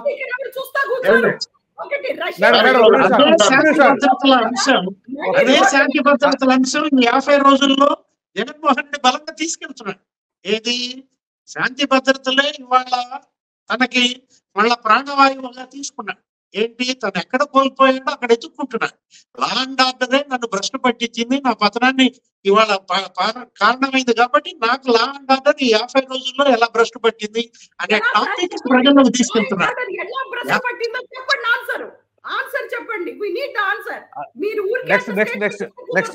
నెక్స్ట్ రౌండ్ వస్తాం. కొన్ని నిమిషం శ్రీనివాస్ గారు ఇది కంక్లూడ్ చేయండి, మన నెక్స్ట్ టాపిక్ వెళ్దాం. శాంతి భద్రతల అంశం ఈ 50 రోజుల్లో ఏ విధంగా కూటమి ప్రభుత్వం ఈ హత్యలు ఈ అత్యాచారాలు పెరిగాయి అనేది ప్రజల్లోకి బలంగా తీసుకెళ్తున్నాడు జగన్మోహన్ రెడ్డి. ఎక్కడ చూసినా మనం కాకపోతే ఏంటి ఆయన సీరియస్ గా తీసుకుంటలేదు. ఎప్పుడో 2 రోజులకు ఒకసారి వస్తున్నాడు, 1 వారం రోజులు మళ్ళీ వెళ్ళిపోతున్నాడు. అది కాదు, మళ్ళీ ఆయన ఏంటి ఒక చోట ఉండాలా, ప్రజల్లో ఉండాలా, జనంలో ఉంటూ దీన్ని బలంగా తీసుకువెళ్ళాలి. ఎందుకంటే ఇవాళ ఆయన పార్టీని నిలబెట్టుకోవాల్సిన బాధ్యత ఆయన పైన. ఇప్పుడు వైఎస్ఆర్ కాంగ్రెస్ పార్టీని నిలబెట్టాలి, జగన్మోహన్ రెడ్డి తన నాయకత్వాల సామర్థ్యాన్ని రుజువు చేసుకోవాలన్నమాట. దానికోసమే ఈ బై ఎలక్షన్. మరి ఇప్పుడు మన కూటమి ప్రభుత్వానికి ఒక ఛాలెంజ్ అంటోంది, మరోవైపు వైఎస్ఆర్ కాంగ్రెస్ పార్టీకి బొత్స కుటుంబానికి కూడా ఇది ఒక సవాల్ అన్నమాట. దీన్ని ఏ విధంగా మరి కూటమి ప్రభుత్వం దీన్ని గెలిపిస్తుందో చూడాలి. ఏది ఇంత మార్జిన్ ఎక్కువగా ఉన్నప్పుడు 400 ఓట్ల తేడా ఉన్నప్పుడు మరి కూటమి ప్రభుత్వం అభ్యర్థిని నిలబెట్టడమే ఒక సాహసం. అభ్యర్థిని నిలబెట్టడమే కాదు, గెలిపించుకుంటామంటున్నారు. కేవలం వలసలు ఫిరాయింపులే మరి ఇక జరగబోయే ఫలితం అనేది చూడాలి. రైట్, మరలా వస్తాను సార్. చౌదరి గారు, నిన్న జగన్మోహన్ రెడ్డి గారు ప్రెస్ మీట్ పెట్టారు. ప్రెస్ మీట్ పెట్టి చాలా స్ట్రాంగ్ గా హెచ్చరించారు చంద్రబాబు నాయుడు గారిని. ఈ విధంగా పరిపాలన చేస్తే మరలా తిరిగి మేము అధికారంలోకి రావడం పక్కా. పైగా ఆయన చేసిన వ్యాఖ్యలు కొన్ని ఆసక్తికరంగా ఉంది. ఏంటి అంటే మా వాళ్ళు ఎంత చెప్పినా వినకపోవచ్చు అని చెప్పేసి అన్నారు. ఇది కొంచెం అండర్లైన్ చేసుకోవాలి. సో అంటే వాళ్ళు ఏదైనా సరే అటాక్ చేసినా కానీ మేమేం చెయ్యలేము అనేది ఒక ఇండైరెక్ట్ ఇండికేషన్. సో ఏంటి దానిపైన మీ స్పందన? సైకోలిక్ పరాకాశం ఉంటుంది సార్ కాదానికి. ఎందుకంటే జోగి రమేష్ ఎలా కొట్టాడు, అలాగే మా పార్టీ నాయకుల పార్ట్యాభిముడు ఎలా దుర్మార్గంగా వ్యవహరించారు, మా బాబు గారి మీద రాళ్ల వర్షం ఎలా కురించారు, లోకేష్ స్టూల్ ఎలా లాగేశారు. నిజంగా సైకోలకి పరాకాష్ట. ఎందుకంటే వాళ్ళు ఆ విధంగా సైకో సాంప్రదాయం నిర్మించుకున్నారు. జగన్మోహన్ గారు ఏం చెప్పాలి? శాంతి భద్రతలు పక్కాగా ఉన్నాయా? శాంతి భద్రతలు ఉన్నాయి అనడానికి కారణం ఏ ఒక్కటి లేదో చెబితే 36 మంది చనిపోయారయ్యా, హిస్టరీ ఎఫ్ఐఆర్ రిపోర్ట్స్ అంటే అసెంబ్లీ రాకుండా పారిపోయారు. ఢిల్లీలో పవర్ పాయింట్ రైల్వేట్ చేస్తానంటే 36 మంది ఎక్కడైనా పేరు హిస్టరీ ఏంటంటే ఆడపడి లేకుండా బెబ్బై తనదని వెళ్ళిపోయాడు. ఈయన అదేదో హాస్పిటల్ విజయవాడలో మాట్లాడాడు. ఏం మాట్లాడాడు? లా అండ్ ఆర్డర్ పరిస్థితి బాగాలేదు, మా వాళ్ళు ఏమంట వద్దంటే నివారిస్తే కూడా దాడులు చేస్తారంట. ఒకసారి చేసి చూడమన్నా సార్, ఇప్పుడు తోలు తీసి తొండం వేస్తారు, ఒకసారి చేసి చూడమని చెప్పండి. ఇంతకుముందు లా అండ్ ఆర్డర్ ఇప్పుడు ఆర్డర్ చెప్పండి. 2 రోజుల్లో బాలికలు పట్టుకుంటున్నారు, కేసు రీతి గంటలు ఛేదిస్తున్నారు. అనేక అంశాల పైన రాష్ట్రం ఊపిరి పీల్చుకుంది. ఈరోజు 5 ఏళ్ళు నరకం అనిపించాం మేము. శాంతి భద్రతలు పోస్ట్ పెడితే 41 నోటీస్, జియో నెంబర్ 1 హౌస్ అరెస్టులు, టీచర్లు తెలియజేయకూడదు, సమ్మెలు చేయకూడదు, దుర్మార్గమైన రాష్ట్ర పరిపాలన చేసి జగన్మోహన్ గారు పోయాడు. నరకాసురం జరిగిపోయింది కాబట్టి ప్రజాస్వామ్యం బాగుంది. ఈ తెక్కలోడు తెప్పాలకు పోయినట్టు ఎక్కడికి పోయినా శవాలు ఉంటే పోతా ఉంటాడు. శవాలు కనబడితే జగన్మోహన్ వెళ్ళిపోతాడు. ఎక్కడైనా జరిగిందంట, వాళ్ళు పరామర్శించిన పోయాడంట. ఏం చేసావా పరామర్శించి? నువ్వు వాళ్ళకైనా 10 రూపాయలు సహాయం చేసావా? ఆర్థికంగా నిలబడ్డావా? మొన్న ఎప్పుడో అనంతపూర్ 2 కార్యకర్తలు వాళ్ళ కొనుక్కొని తెచ్చారు. కనీసం 10 రూపాయలు కంపుకోడు రాలేదా, నాన్న పుట్టి రాలేదా, ఇంకో చెడ్డీ రాలేదని మాట్లాడతారు. సార్ నాకు తెలిసి జగన్మోహన్ గారికి మానసిక ఏమైనా వ్యాధి వచ్చిందేమో డౌట్ వస్తా ఉంది. దయచేసి మధ్యకాలంలో ఏం మాట్లాడదాం తెలియట్లా, మాకు అర్థం కావట్లా. శాసనసభకు రమ్మంటే రాడు, శాసన ప్రజా సంస్థలు మాట్లాడమంటే మాట్లాడు, లాంటి అక్రమాలు బయట పెట్టమంటే పెట్టడు. ఏంటిది నాకు అర్థం కాదా? అంటే జగన్మోహన్ గారు ఏమనుకుంటున్నారు? ఆయన ఏమన్నా జేసీప్రభు అనుకుంటున్నాడా, లేదంటే వేరే దేశం నుంచి వచ్చిన ప్రోత్సాహం ఉన్నాడా? ఆయన మాట్లాడేది ఏమైనా దమ్ము ఉంటే, ధైర్యం ఉంటే శాసనసభ చెప్పనండి, శాసనసభకు వచ్చి చూపించమని లెక్కలు.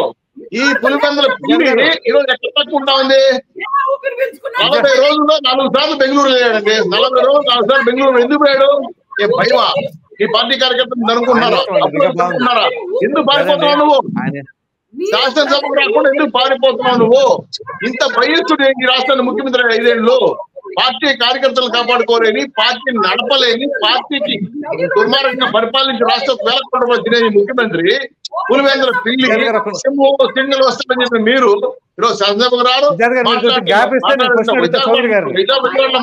మాట విషయాలు ఏంటండి? మీ అభ్యర్థి చెప్పండి. 36 మంది చనిపోతే ఎఫ్ఐఆర్ ఇవ్వనండి. కాదు మీరు అధికారంలోకి వచ్చిన తర్వాత కొన్ని చోట్ల దాడులు జరిగినాయి, అవి జరిగినాయి. దానికి మీరు చెప్పింది ఏంటి అంటే గంజాయి విరివిగా దొరుకుతుంది, సేవిస్తున్నారు అన్నారు. మరి ఆ గంజాయిని మీరు ఎందుకు అరికట్టలేకపోతున్నారండి? ఎస్, మంచి మాట చెప్పారు. 100 టీములు పైచేసి తిరుగుతున్నాయి. గంజాయి గతంలో కన్నా ఇప్పుడు బాగా అరికట్టాము. మా తిరుపతిలో అయితే ఒక ఎమ్మెల్యే వ్యాపారం చేశాడు, మాకు తిరుపతిలో గంజాయి లేదు. నైట్ అండ్ డే తిరుగుతున్నారు, ఎక్కడ శాంతి భద్రతకు ఇబ్బంది కలిగించలా. ఇంకా ఆ సైకో బ్యాచ్ ఇంకా ఉంది. ఆ పాత రుచికి అలవాటు డబ్బులు అక్రమంగా సంపాదించిన ఆ వైసీపీ సైకో బ్యాచ్ ఇంకా ఉన్నారు. వాళ్ళందరూ కూడా వదలం ఇంతటి వారైనా వదలం. వాళ్ళు తీసుకొచ్చి డ్రగ్లు అమ్మిన వాళ్ళు, వదిలి ప్రసక్తి లేదు.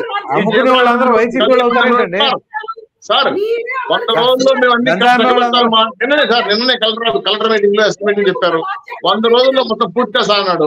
పూర్తిగా అడగండి. ఇంకా 100 రోజులు 55 రోజులు అయింది ఇప్పటికీ.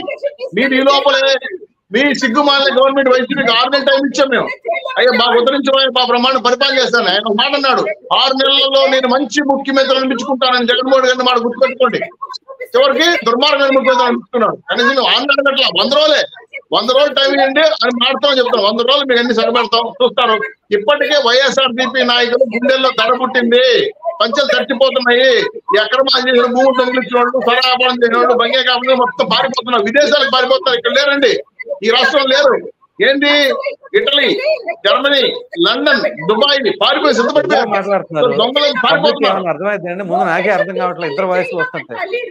ఆగదండి, వాళ్ళకి సైకోతత్వం వచ్చేసిందండి. వైఎస్ఆర్సీ బోర్డు ఓడిపోయిన తర్వాత మెంటలీగా డిజార్డర్కి వెళ్ళిపోయారు వాళ్ళు. వాళ్ళు ఆగరండి. మీరు చెప్పిన మాట ఎవరు వినరు. నన్ను నేను మాట్లాడుతుంటానో మాట్లాడతారు, వాళ్ళు మాట్లాడుతూనే మాట్లాడుతారు. శ్రీనివాస్ గారు మాట్లాడారు. సరే ఒక నిమిషం ఉంటే సుజాత గారితో మాట్లాడతాం. పని చేయండి. సుజాత గారు ఒక నిమిషం ఉండండి. సుజాత గారు సుజాత గారు ప్రజల్ని సుజాత గారు నరికేస్తున్నారు కాబట్టి నాకు చెప్పండి సార్ డిబిటీ రాకుండా సౌండ్ సుజాత గారు మీ టర్నేనండి, మీ టర్నే. ఒక నిమిషం మీ టర్నే. ఆయన టర్న్ లో కూడా మీరే మాట్లాడుతున్నారు. మీరు నన్ను క్వశ్చన్ అడగనిస్తే గ్యాప్ ఇస్తే నేను క్వశ్చన్ అడుగుతాను. ఆ తర్వాత వాళ్ళకి ఏదో మెంటల్ డిసార్డర్స్ వచ్చాయి సార్ వాళ్ళకి పాపం. ఏది మాట్లాడినా ఒకటే మోసంలో కూడా పోతున్నారు. చౌదరి గారు ప్లీజ్ ఒక్క నిమిషం. చౌదరి గారు ఆగండి. సుజాత గారిని ఇంటరప్ట్ చేయొద్దు. Let her speak. ఆవిడ వాయిస్ ప్రజల్లోకి వెళ్ళాలి. వెళ్ళనివ్వండి, వెళ్ళాలి. అందరి వాయిస్లు వెళ్ళాలి.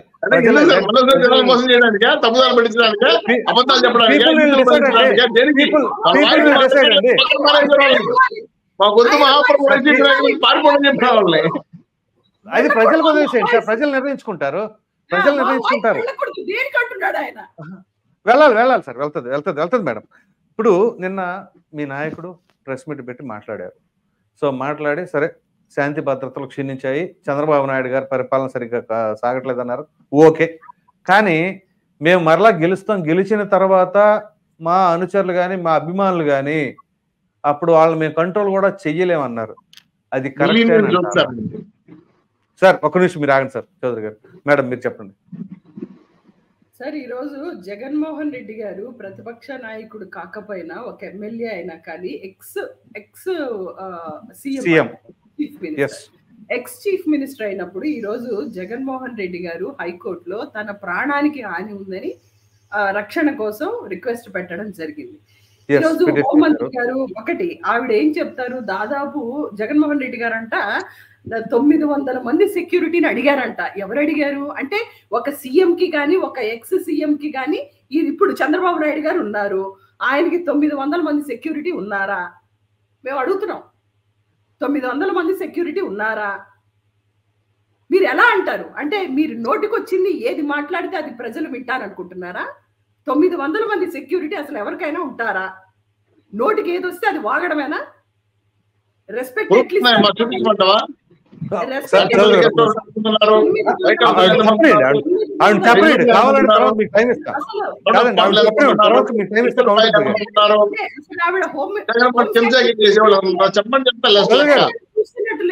తర్వాత కావాలని మీకు టైం ఇస్తారు, మీరు కౌంటర్ అవుతారు. కానీ 982 మంది ఉన్నారు సార్ వాళ్ళకి. ఈ 900 మంది అవి కాదు. కానీ అనిత గారు మాట్లాడేటువంటి అంశం ఇది. 900 మంది సెక్యూరిటీని సీఎం గారికి ఇవ్వరు, ఎక్స్ సీఎం గారికి ఇవ్వరు, ప్రధానమంత్రి గారు కూడా ఇవ్వరు. మరి నాకు అర్థం కావట్లేదు. సీఎం గారికి పవర్ లో ఉన్నటువంటి సీఎం గారికి 135 మంది సెక్యూరిటీ ఇస్తారు. అలాగే ఎక్స్ సీఎం గారికి ఇవ్వవలసినటువంటి సెక్యూరిటీ ఏదైతే ఉందో దాన్ని మాత్రమే జగన్మోహన్ రెడ్డి గారు హైకోర్టు ద్వారా అడగడం జరిగింది. ఈ రోజు జగన్మోహన్ రెడ్డి గారికి బుల్లెట్ ప్రూఫ్ వాహనం కనీసం తనది సొంతగా పెట్టుకోవడానికి కూడా ప్రభుత్వం అనుమతి ఇవ్వట్లేదు. దాని వెనుకున్నటువంటి కారణం ఏంటండి? వీళ్ళు జగన్మోహన్ రెడ్డి గారిని అంతమొందించడానికి కాదా చెప్తున్నాను నేను. మీరు ఇంటెన్షనల్ గా ఆయన సొంత బుల్లెట్ ప్రూఫ్ వాహనం పెట్టుకోవడానికి కూడా ఎందుకు అనుమతిని ఇవ్వట్లేదు? బయటకు వచ్చి వాస్తవాలు కానీ అవాస్తవాలను మీరు ప్రచారం చేస్తున్నారు. ఆయన ఏమైనా స్వతంత్ర పోరాట యోధుడమ్మా? మాట్లాడా? ఆంధ్రప్రదేశ్ లో ఏమైనా త్యాగాలు చేసి ఆయన ప్రభుత్వం కుటుంబం కలిసి రాష్ట్రాన్ని నిర్ధరించారా? ఏం త్యాగం చేశాడని సెక్యూరిటీ వాళ్ళకి? ఆంధ్ర రాష్ట్రం ముంచేసిందని సెక్యూరిటీ వాళ్ళ? ఆంధ్ర రాష్ట్రం దివాలా తీసిన సెక్యూరిటీ ఇవ్వాలా? ఆంధ్ర రాష్ట్రం అప్పులు పాలు చేయని సెక్యూరిటీ ఇవ్వాలా? ఆంధ్ర రాష్ట్రం సెక్యూరిటీ ఇవ్వాలా? ఆంధ్ర రాష్ట్రం ప్రాణాంతర సెక్యూరిటీ ఇవ్వాలా? 100 మంది రైతులు ప్రాణాంతర సెక్యూరిటీ ఇవ్వాలా? రైతుల నాశనం సెక్యూరిటీ ఇవ్వాలా? దేనికి సెక్యూరిటీ ఇవ్వాలని చెప్పండి. ఎవరైనా మహాప్రభు చెప్పు, ఎవరు ఎందుకు నీకు సెక్యూరిటీ? ఎందుకు సెక్యూరిటీ? నువ్వు ఎవరు? నువ్వు కడప ఎమ్మెల్యే, గుర్తుపెట్టుకో. 200 ఎమ్మెల్యే. నేను ఇంకో మాట్లాడుతున్నా, మా సంజయ్ గారు చెప్పానండి. ఉన్నాడు ఒక్క నిమిషం. ఆయన సెక్యూరిటీ కావాలని అడిగాడు. అలాగే నేను 2 విషయాలు గుర్తు చేస్తున్నాను. ఋషికొండ ప్యాలెస్ ఇవ్వమని చెప్పండి. 39% ఓట్లు వచ్చారు కదా, ఓ 2 ఏళ్ళు ముఖ్యమంత్రి ఇవ్వమని చెప్పండి. ఫుల్ పెంచడానికి ఉంటుంది ప్యానల్. ముఖ్యమంత్రి పదవి, Rushikonda palace plus security plus ఆయనకు కావాల్సిన అవకాశాలు కూడా గెస్ట్ హౌస్లు ఇవ్వని చెప్పండి. ఫుల్ పెంచడిగా ఉంటుంది. ఎందుకంటే ప్రత్యేక ప్రతిపక్ష హోదా ఇవన్నీ ఇచ్చేస్తే రాష్ట్రం చేతి పెట్టేయచ్చు. ఏం సార్ పిల్లాటగా మాజీ ముఖ్యమంత్రి పిల్లాడు అర్థం కావట్లా ఏం మాటలు మాట్లాడుతున్నారు నీ స్థాయి ఏంది నువ్వేంది నీ బతుకేంది చెప్పు వాళ్ళు రాష్ట్రపతి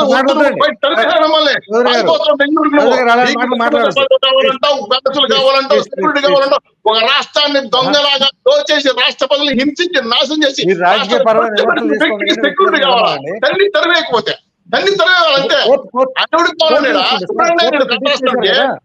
మా మాన ప్రాణాలు తీసేది మీకెందుకు కోర్టు చూసుకుంటది కదా, కోర్టు పరిధిలో ఉంది అంశం అది. మేడం మీరు చెప్పండి, ఒక మాజీ ముఖ్యమంత్రి అయ్యండి, ఒక పార్టీ నాయకుడు అయ్యండి, రేపు మేము అధికారంలోకి వస్తే మా అనుచరులు చెప్పినా కానీ వినిపించుకోరు, దాడులు చేయడానికి వెనకాడరు అని చెప్పేసి అనడాన్ని మీరు ఎలా సమర్థిస్తారు? ఒకటండి, నిన్న 2024 సార్వత్రిక ఎన్నికల్లో దాదాపుగా టీడీపీకి బీజేపీకి కూటమికి ఇండివిజువల్ గా ఎంత ఓటింగ్ పర్సంటేజ్ వచ్చిందో అంతకంటే ఎక్కువ వచ్చింది జగన్మోహన్ రెడ్డి గారికి, అంతకంటే ఎక్కువ వచ్చింది. వీళ్ళ ముగ్గురికి ఇండివిజువల్ గా ఎంతెంత వచ్చినాయో అంతకంటే ఎక్కువ ఓటింగ్ పర్సంటేజ్ ఉన్నటువంటి జగన్మోహన్ రెడ్డి గారు ఆయన ప్రాణానికి హాని ఉంది. స్పీకర్ అనేటువంటి అయ్యన్న పాత్రులు గారే చెప్పారు, ఓడిపోయాడు అంతే, చచ్చిపోలేదు. ఇలాంటి పబ్లిక్ స్టేట్మెంట్స్ ఇస్తుంటే వీళ్ళు ఇలాంటి పబ్లిక్ గా ఈ రకమైనటువంటి స్టేట్మెంట్స్ ఇస్తుంటే జగన్మోహన్ రెడ్డి గారు ఆయనకి ప్రాణానికి హాని ఉంది అని హైకోర్టుని కోరడం జరిగింది. ఒకటి, జగన్మోహన్ రెడ్డి గారి మీద జరిగినటువంటి హత్యా ప్రయత్నాలు, కోడి కత్తి కేసు ఏదైతే ఉందో మీరు అనేటువంటి కత్తి కేసు, అది జైల్లో పడినటువంటి శ్రీను జగన్మోహన్ రెడ్డి గారు ఎన్నికలు రాగానే లోకేష్ పక్కన చేరతాడు. గులకరాయి వేసినటువంటి వ్యక్తి ఎవరైతే ఉన్నారో ఎన్నికలు అయిపోగానే లోకేష్ పక్కన చేరతారు. వీళ్ళు నిరంతరం కూడా జగన్మోహన్ రెడ్డి గారిని అంతమొందించడానికి చేసేటువంటి ప్రయత్నాలన్నీ ప్రజలు చూస్తూనే ఉన్నారు. ఒక ఎమ్మెల్యేగా అయితేనేమి, ఎమ్మెల్యే పదవి మేమేం తక్కువ అనుకోవట్లేదండి, ఖచ్చితంగా ప్రజలు ఆశీర్వదించింది ఖచ్చితంగా మేము తీసుకుంటాం. మీరు పదే పదే ఆఫ్టర్ ఆల్ ఎమ్మెల్యే కూడా కానటువంటి పవన్ కళ్యాణ్ పక్కన పెట్టుకొని గెలిచారు మీరు. కేవలం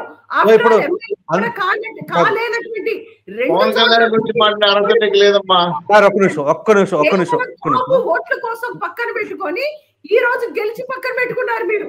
100 రెట్లు మేలు, 100 రెట్లు అందు గురించి జగన్మోహన్ రెడ్డి గారు ఈ వ్యాఖ్యలు చేశారు అనుకోవాలా? మీరు అనేది అదేనా? కాదండి, ఎవడు నీ చంద్రబాబు ఎక్స్పైర్ అయిపోయినటువంటి బ్రెయిన్ ఉన్నటువంటి చంద్రబాబు నాయుడు ఎవడు? మేము డైరెక్ట్ గా అడుగుతాం. ముఖ్యమంత్రి గారు అలా మాట్లాడకండి,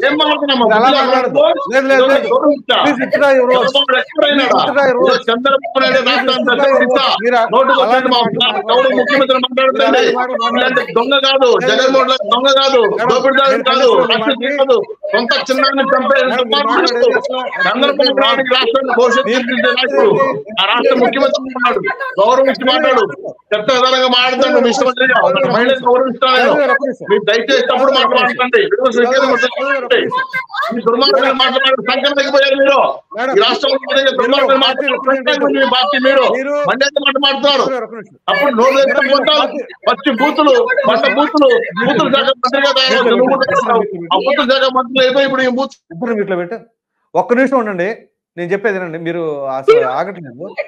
మేడం మీరు ఒక పార్టీ రిప్రజెంటేటివ్, మీరు గుర్తుంచుకోండి. మీరు మాట్లాడుతున్నారంటే మీ పార్టీ మాట్లాడినట్టే. నేను అడిగింది ఏంటి, నేను అడుగుతుంది ఏంటి, మీరు చెప్తుంది ఏంటి? నేను అడుగుతుంది ఏంటి, మీరు చెప్తుంది ఏంటి? నేను అడిగాను కాదండి. మీరు జగన్మోహన్ రెడ్డి గారు ఏ విధంగా సమర్థించుకుంటారు? కోరుకోండి, ముఖ్యమంత్రి జగన్మోహన్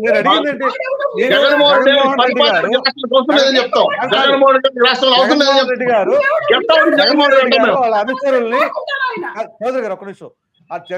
వాళ్ళ అనుచరుల్ని నేను ఆపలేను అని చెప్పే జగన్మోహన్ రెడ్డి గారు అన్నదాన్ని మీరు ఎలా సమర్థిస్తారంటే, మీరు దీన్ని ఇటు తిప్పుకొస్తారండి.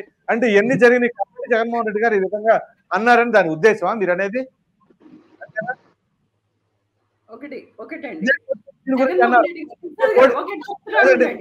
ఇదే కోడికత్తి సీన్ అన్నారు. కోడికత్తి సీను బెయిల్ మీద రావాలి అని చెప్పేసి ఎన్నిసార్లు అప్లై చేసిన 5 సంవత్సరాలు రాలేకపోయాడు.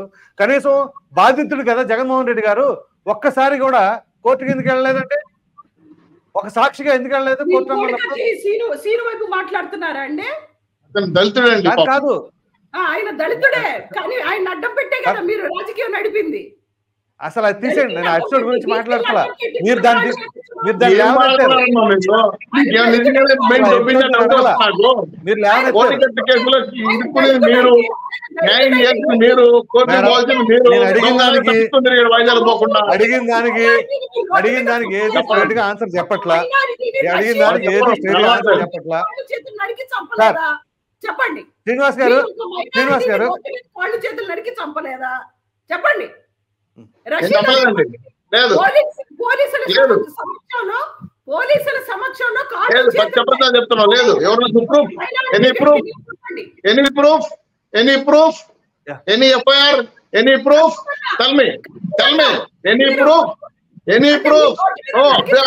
మాట్లాడుతండి, ఎంతలో మాట్లాడుతండి, ఎనీ ప్రూఫ్? చౌదరి గారు, సుజాత గారు, ఒక నిమిషం ఆగండి. ఒకసారి ఎనలిస్ట్ గారు వాయిస్ కూడా వినేవ్వండి. ఒక్క నిమిషం ఎనలిస్ట్ గారి వాయిస్ కూడా వినేవ్వండి. శ్రీనివాస్ గారు, చౌదరి గారు ఒక నిమిషం. శ్రీనివాస్ గారు, నిన్న జగన్మోహన్ రెడ్డి గారి మాటల్ని ఏ విధంగా మీరు భావిస్తూ ఉంటారు? ఇక్కడ 2-3 అంశాలు. ఇది ఆ విషయానికి వచ్చే ముందు, సుబ్బారాయుడు హత్య ఎక్కడ శ్రీశైలంలో జరిగిన నంద్యాల జిల్లాలో సీతారాంపురం అనే గ్రామంలో నిజంగా గనక ఆ హత్య జరిగినప్పుడు అక్కడ గనక ఎస్ఐ వాళ్ళు గనక ఉన్నట్లయితే, అక్కడ పోలీస్ పికెట్ సమర్థంగా గనక వ్యవహరించకపోతే, ఆ హత్య గనక వాళ్ళు మౌన సాక్షులుగా మారినట్లయితే ఆ సబ్ ఇన్స్పెక్టర్ సస్పెండ్ చేయాలి ఇమీడియట్ గా.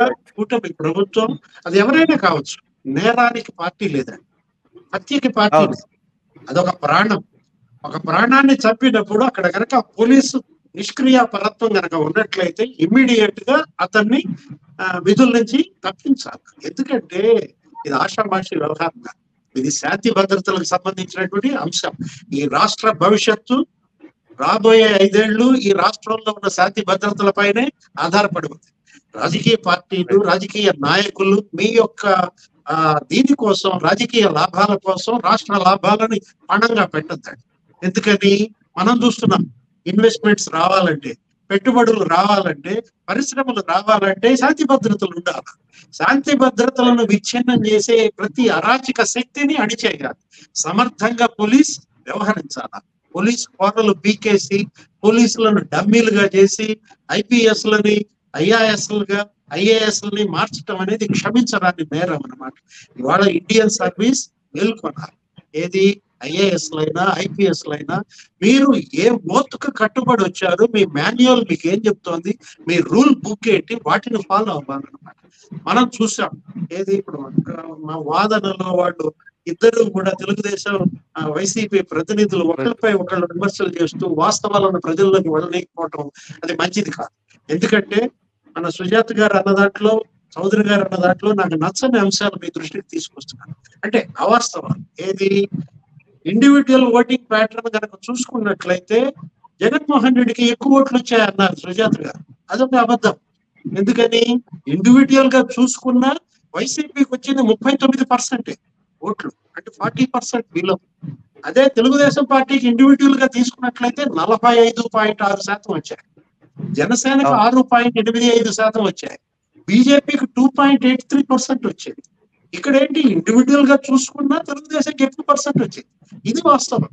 అట్లాగే చౌదరి గారు ఉప్పలపాటి కూడా మాట్లాడుతూ ఏమంటున్నారు, ఆయన ఏదో పులివెందుల ఎమ్మెల్యే అంటున్నారు. పులివెందుల ఎమ్మెల్యేకి ఇంతకన్నా భద్రత అవసరమా అంటున్నారు. ఇది సరైన అంశం కాదు. ఆయన మాజీ ముఖ్యమంత్రిగా ఆయన భద్రత ఆయన కోరుతున్నారు, ఆయన క్లెయిమ్ చేస్తున్నారు. కోర్టుకి ఆయన పిటిషన్ వేశారంటే ఇవాళ ఆయన ఏమన్నారు, ఆయన చేసిన ఆరోపణ చాలా తీవ్రమైన అంశం. నాకు ప్రాణహాని ఉంది, కూటమి ప్రభుత్వాన్ని ఆయన టార్గెట్ చేశారు. కూటమి ప్రభుత్వం వల్లే నాకు ప్రాణహాని ఉంది అంటే జగన్మోహన్ రెడ్డి ప్రాణాలకు బాధ్యత వహించాల్సింది కూటమి ప్రభుత్వమే. ఆయనకి ఏదైనా జరగరానికి జరిగినట్లయితే అఫ్కోర్స్ మీరు కోడికత్తనో లేకపోతే గులకరాయనో ఈ ఇన్సిడెంట్లని మనం అపహాస్యం చేసుకోవటం, జోక్స్ గా తీసుకోవటం మనం చూసాం సోషల్ మీడియాలో కూడా ఎలా చెలరైపోతున్నారు. దానిలో వాస్తవాలు ఎంత, దానిలో ఎంత నిజాలు ఉన్నాయి కోర్టులు నిర్ధారిస్తాయి. ఏది కాకపోతే దురదృష్టం, ట్రాజడీ చూసారా జగన్మోహన్ రెడ్డి గారు, ప్రసాద్ గారు, ఏ కోర్టులకైతే ఆయన వాయిదాలకు అటెండ్ కావటం లేదు, రఘురామకృష్ణరాజు కూడా చేశాడు ఏదో పెద్ద టేబుల్, ఏమని 3000 వాయిదాలకు ఆయన అటెండ్ కాలేదని ఇయర్ వైడ్ లేదు. మీరు అన్నారు ఇప్పుడు ఏది కోడికత్తి కేసులో సీను వాయిదాలకు ఎందుకు హాజరు కాలేదు, అటు అక్కడ ముద్దాయిగా హాజరవ్వలేదు, ఇటు సాక్షిగా ఇక్కడ హాజరు కాలేదనే చెడ్డ పేరు వచ్చిన నేపథ్యంలో అఫ్ కోర్స్ ఆయన ఇచ్చినటువంటి కామెంట్స్ ఏంటి, నాకు సీఎం షెడ్యూల్ దెబ్బతింటుందని, లేకపోతే నాకు వెల్ఫేర్ షెడ్యూల్ దెబ్బతింటుందని, వెల్ఫేర్ షెడ్యూల్ దెబ్బతింటుంది. కేసుల మీద స్టే తెచ్చుకునేటువంటి talent, management skills Chandrababu Naidu హత్య చేసి హత్య రాజకీయాలు కూడా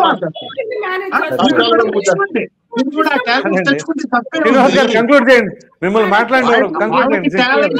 నాకు టాలెంట్ లేదు అనుకుంటే ఇదే కదా చంద్రబాబు నాయుడు గారి జీవితం అంతా ఇదే కదా, స్టేల్ తెచ్చుకోవడం, లేకపోతే స్కిల్ స్కామ్ లో. అదే జగన్మోహన్ గారు బతుకంతా ఇంతే కదా, హత్య రాజకీయాలే కదా, జగన్మోహన్ బతుకంతా దొంగతనాలే కదా, జగన్మోహన్ బతుకంతా దోపిడే కదా, జగన్మోహన్ బతుకంతా దుర్మార్గమే కదా.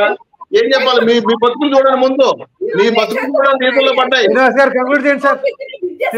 వెన్నతో పెట్టిన విద్య, జగన్మోహన్ రెడ్డి గారికి హత్యలు చేయడం వెన్నపతో పెట్టిన విద్య, జగన్మోహన్ రెడ్డి గారు మోసం చేయడంలో పుట్టిన విద్య, జగన్మోహన్ గారికి మోసం చేయడంలో, దొంగతనం చేయడంలో, తప్పులు చేయడంలో మేధావుడు. ఏమనుమానం పిల్ల అయ్యా జగన్మోహన్ రెడ్డి గారు, అయ్యా జగన్మోహన్ రెడ్డి గారు మీ భక్తురాలు, జగన్మోహన్ రెడ్డి గారు మీ భక్తురాలు. శ్రీనివాస్ గారు మీరు కంక్లూడ్ చేయండి, వాళ్ళిద్దరు మ్యూట్ లో పెట్టండి, చెప్పండి. ఇప్పుడు అదే కోర్టులు ఇవాళ వల్ల ఆయనకి వేదికలు అయ్యాయి. ఏ కోర్టులకైతే జగన్మోహన్ రెడ్డి వెళ్లకుండా వాయిదాలకు వెళ్ళలేదు, అటు ముద్దాయిగా గాని ఇటు సాక్షిగా కొడుకెత్తి అదే ఆ సీను ఆ కేసుల్లో వెళ్ళలేదని మీరన్నారు, ఇప్పుడేంటి మళ్ళీ ఆ కోర్టులే ఆయనకి వేదిక అయ్యాయి. ఏది ప్రతిపక్ష హోదా కావాలని అదే కోర్టులను ఆయన ఆశ్రయించాల్సిన పరిస్థితి.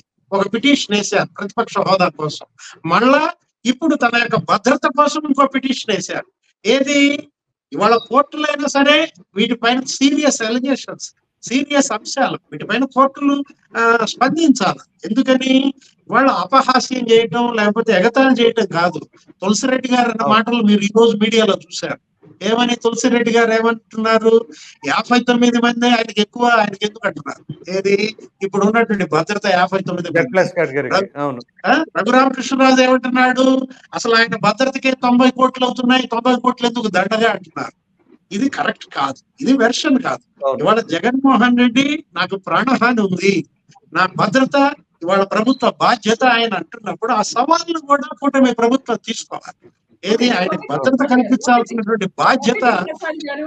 ఒకటేంటంటే లోకేష్ అనేటువంటి వ్యక్తి అదేంటి ఎమ్మెల్యే కాకముందు Z+ అది ఇచ్చారు కదండి, సెక్యూరిటీ ఇచ్చారు కదా, ఇచ్చారా లేదా? కనీసం ఎమ్మెల్యే కూడా కాదు, ఎక్స్-ఎమ్మెల్సీ. జగన్మోహన్ రెడ్డి ప్రభుత్వమే కదా. ఆయన ఏమంటున్నారు రకీల్ పట్ల? జగన్మోహన్ రెడ్డి ప్రభుత్వమే కదా ఇచ్చింది. అది బాధ్యత అండి, అదే కదా మాకు రాజ్యాంగం ప్రకారం రావాల్సిన హక్కు. తప్పేంటి? ఆయన కూడా అదే అంటున్నారండి, ఆయన కూడా అదే అంటున్నారు. శ్రీనివాస్ గారు కూడా అదే చెప్తున్నారు. సెక్యూరిటీ అంటే మేము కూడా తిరిగి అంటాం. ఎందుకంటే లేదు అది కరెక్ట్ కాదు మేడం. శ్రీనివాస్ గారు చంద్రబాబు అగౌరవమే నేర్పించి పంపారు. ఎనలిస్ట్ గారు చెప్తుంది ఏంటి అంటే మేడం, ఎనలిస్ట్ గారు చెప్తుంది ఏంటి అంటే అది కూటమి ప్రభుత్వ బాధ్యత. జగన్మోహన్ రెడ్డి గారికి ప్రాణహాని ఉంది అంటే సామాన్యమైన విషయం కాదు, అది వాళ్ళ బాధ్యత, జాగ్రత్తగా చూసుకోవాలని చెప్పేసి అంటున్నారు. ఆయన కూడా అదే ఖండిస్తున్నారు. వీళ్ళందరూ ఇలా మాట్లాడారు, కరెక్ట్ కాదని చెప్పండి. ఆయన చూడకూడదండి, ఆయన మాజీ ముఖ్యమంత్రి. ముఖ్యమంత్రిగా ఒకటి వీళ్ళు ఏం చెప్పారు, మొదటి అసెంబ్లీలో ఆయన వెహికల్ ని లోపలికి అలౌ చేశారు. ఆయన ఎమ్మెల్యే అని చెప్పి గేట్ దగ్గర నుంచి నడవమని చెప్పారా? ఆ రోజు వీళ్ళ యొక్క ఇమేజ్ పెరిగింది. ఏంటి, అఫ్ కోర్స్ ఆయన అక్కడ లోపల దాకా రాణించడం, మాజీ ముఖ్యమంత్రిగా ఆయన హోదా లేకపోయినా మేము పిలిచామని మీరు క్లెయిమ్ చేసుకున్న నేపథ్యంలో ఇప్పుడు కూడా ఆయన మాజీ ముఖ్యమంత్రిగా ఆయన భద్రత ఇవాళ ప్రభుత్వ బాధ్యతగా తీసుకోవాలి, శాంతి భద్రతలను కాపాడాల్సినటువంటి బాధ్యత ఇవాళ కూటమి ప్రభుత్వం మీద ఉందన్నమాట. నిన్న కలెక్టర్ల కాన్ఫరెన్స్ లో కూడా ఎస్పీలందరితో కూడా అదే మాట్లాడారు కదా. ముఖ్యమంత్రి చంద్రబాబు నిన్న ఏం చేశారు, వివేకానంద రెడ్డి హత్యను ఒక కేస్ స్టడీగా తీసుకోండి, ఏ విధంగా క్రిమినల్స్ అక్కడ సాక్ష్యాధారాలు మార్చేశారు, అక్కడ గుండెపోటుగా ఎలా చిత్రించారు, ఆధారాలు ఎలా చనిపోయాలని చూశారు అని అడుగుతూ చంద్రబాబు చెప్పినటువంటిది అది ఐపీఎస్ అందరం కూడా నేర్చుకోవాలి. అది ఒక మేకప్ కావచ్చు. ఏంటి వాళ్ళ ఐపీఎస్ కూడా దాని గురించి మాట్లాడదు మేడం, రోజంతా మాట్లాడుకోవచ్చు. మళ్ళీ దానిలో డీప్ కలుగుతుంది. కాదు కాదు కాదు కాదు వాళ్ళ అబద్ధాలే మాట్లాడతారు. అది చాలా బిగ్ ఎపిసోడ్ కానీ అది వెబ్ సిరీస్ కానీ దాని గురించి మనం థ్యాంక్ యూ సో మచ్ అండి. సుజాత గారు వైసీపీ అధికార ప్రతినిధి, అలాగే శ్రీనివాస్ చౌదరి గారు తెలుగుదేశం పార్టీ అధికార ప్రతినిధి, శ్రీనివాస్ గారు ప్రముఖ అనలిస్ట్. Thank you. రేపు మరలా కలుద్దాం.